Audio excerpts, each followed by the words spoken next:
مرحبا. اليوم رح أقدم لكم طريقة عمل المهلبية بكل أشكالها وألوانها. مهلبية الرز المطحون، مهلبية السميد، ومهلبية النشا والطحين. ورح منشوف كيف بإضافات بسيطة منحول المهلبية العادية لأطيب وألذ الحلويات الباردة. مهلبية الشوكولا، مهلبية الكراميل، وكل أنواع الصوص اللي فينا نزيدها على وجه المهلبية لنخلي وصفتنا مميزة. خلينا نبلش مباشرة بمهلبية الرز الناعم. وصفة كتير سهلة وبثلاث مكونات بس. نحن بحاجة لكبايتين من الحليب السائل، 4 معالق كبار من السكر، بزيد عليهم ملعقتين كبار من الرز المطحون. منحرك المكونات كلها على البارد ليدوب الرز والسكر، ومنكفي التحريك على نار متوسطة. بس يسخن المزيج بيبدأ يتقل تدريجيا. منستمر بالتحريك وما منوقف أحسن ما يلزق الخليط بكعب الطنجرة وتصير طعمته مش طيبة. بكل أنواع المهلبية حتى لو اشتد المزيج ما منطفي النار قبل ما يوصل لمرحلة الغليان. نتركه يغلي لمدة دقيقة، منرجع منطفي النار ومنزيد اختياري ما زهر أو ما ورد أو الفانيلا حسب الرغبة. أنا استعملت ملعقة كبيرة من المزهر، برجع بحرك بس لحتى تتجانس المكونات كلها مع بعضها. صار عندي قوام كريمي رائع. منسكب المهلبية بكاسات ومنتركها تبرد، وفينا نقدمها سادة مع رشة قرفة أو نزينها بالمكسرات. تابعوا معي الفيديو للآخر لتشوفوا كل الإضافات اللي زدتها على كاسات التقديم. يلا اشتركوا بالقناة ورنوا الجرس لتوصلكن دايما كل الوصفات الجديدة. خلينا ننتقل للوصفة الثانية، المهلبية بالسميد. نحن بحاجة لكوبين من الحليب السائل، وإذا بدكن تستبدلوا بالحليب البودرة تابعوا معي الطريقة بالوصفة الثالثة. منزيد 4 ملاعق كبار من السكر و4 ملاعق كبار ممسوحين من السميد الناعم أو طحين الفرخة، وبنفس الطريقة بحرك المكونات كلها على البارد ليدوب السكر والسميد، وبتابع التحريك على نار متوسطة حتى يسخن المزيج. وهون الخطوة اختيارية، فينا نضيف نص كوب من الشوكولا ومنحرك ليدوب الشوكولا ويبلش يتقل المزيج. فينا نزيد اختياري معلقة كبيرة من الكاكاو لنغمق لون المهلبية. بذكركن انه كل المكونات مكتوبة بصندوق الوصف بأسفل الفيديو. منتابع التحريك لنوصل لمرحلة الغليان. منترك المهلبية تغلي لمدة دقيقة، منرجع منطفي النار ومنزيد اختياري ملعقة صغيرة من الفانيلا. منحرك شوي، منرجع منسكب مهلبية الشوكولا بالكاسات ومنتركها تبرد. منقدمها سادة أو منضيف عليها أطيب وألذ صوص شوكولا أو صوص كراميل. تابعوا معي الفيديو لتشوفوا الطريقة. أما هلأ رح أحضر المهلبية بالنشا والطحين. أنا اخترت أعملها بالكراميل لتكتمل عندكن كل الأفكار. نحن بحاجة ل4 ملاعق كبار ممسوحين من الطحين، ملعقتين كبار ممسوحين من النشا، بزيد عليهم نص كوب من الحليب البودرة. إذا ما بدكن تعملوا الوصفة بالكراميل فيكن تحطوا نفس المكونات دغري بالطنجرة وتكملوا طريقة التحضير. من بعد ما حركت كل المكونات الجافة منيح بضيف عليهم كبايتين من المي وبرجع بحركن حتى تدوب كل المكونات كلها مع بعضها. هلأ بحط هيدا الخليط على جنب وبتابع تحضير الخطوة الأساسية بتحضير مهلبية الكراميل. عندي 4 ملاعق كبار من السكر عم دوبهم بطنجرة على نار متوسطة. انتبهوا منيح لهيدي الخطوة، لازم تعملوها بطنجرة شوي غميقة لحتى ما تأذوا حالكن بالسكر الدايب. منخلي السكر يدوب شوي شوي وما بقوي النار أبدا، وبخلي عيني على الطنجرة لحتى ما يحترق السكر.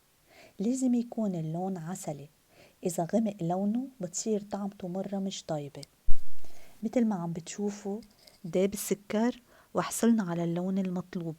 هلأ بزيد السوائل يلي حضرناها من شوي، وبفضل انه تتصفى لحتى ما ينزل تكتلات بالخليط.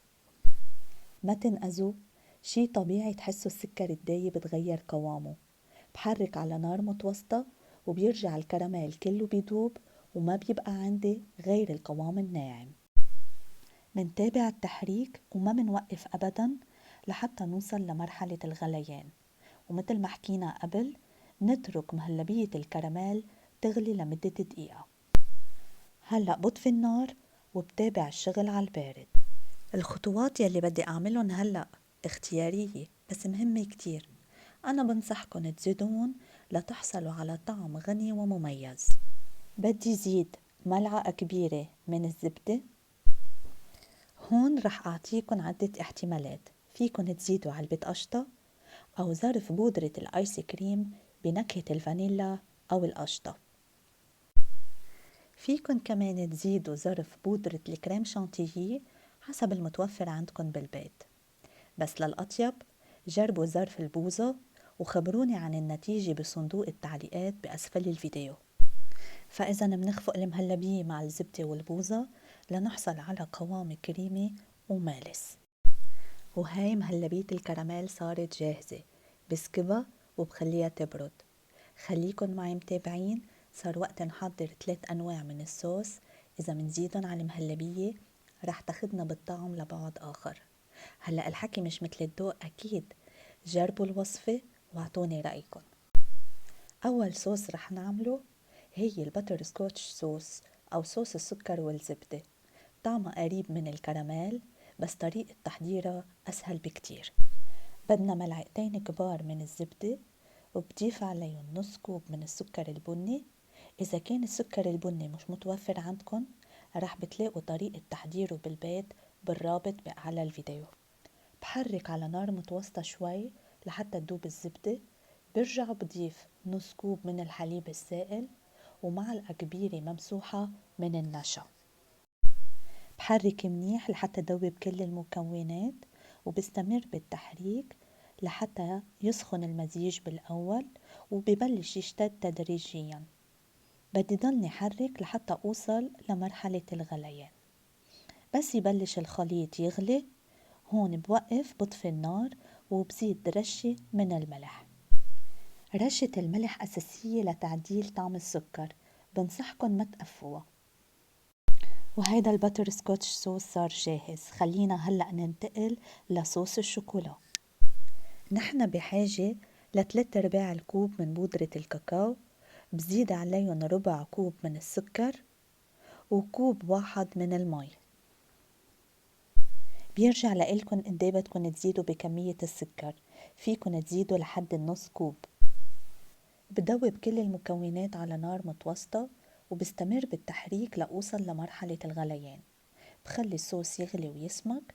هون فيكن إذا بدكن الصوص كثيف ومتماسك فيكن تدوبوا معلقة صغيرة من النشا بشوية مي وتزيدوها على الخليط.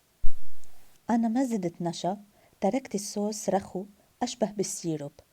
بس نطفي النار منزيد رشة ملح وهيك منكون حصلنا على صوص شوكولا رائع مناسب للبوظة ولكتير من الوصفات. وآخر صوص رح منحضره سوا هو صوص البرتقال. بدنا كوب واحد من البرتقال الطازج وفينا نستعمل أي نوع شراب متوفر بالبيت. منزيد عليهم ربع كوب من السكر وملعقة كبيرة ممسوحة من النشا. مندوب كل المكونات على نار متوسطة. وإذا بتحبوا تقووا اللون البرتقالي فيكن تزيدوا ملون طعام أو رشة صغيرة من الكركم أو العقد الصفراء من دون ما نكتر أكيد حتى ما يتغير الطعم. بستمر بالتحريك لحتى يغلي الصوص وأحصل على السماكة المطلوبة. وهيدا كمان صوص البرتقال صار جاهز معنا. منشيل كاسات المهلبية من البراد وبنسكب فوق الصوص الساخن وبنرجع منبردها من جديد.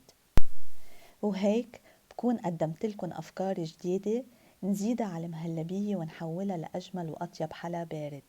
بتمنى هالوصفات تنال إعجابكم. جربوها واتركولي تعليق. ما تنسوا تشتركوا بالقناة. إلى اللقاء بالفيديو المقبل.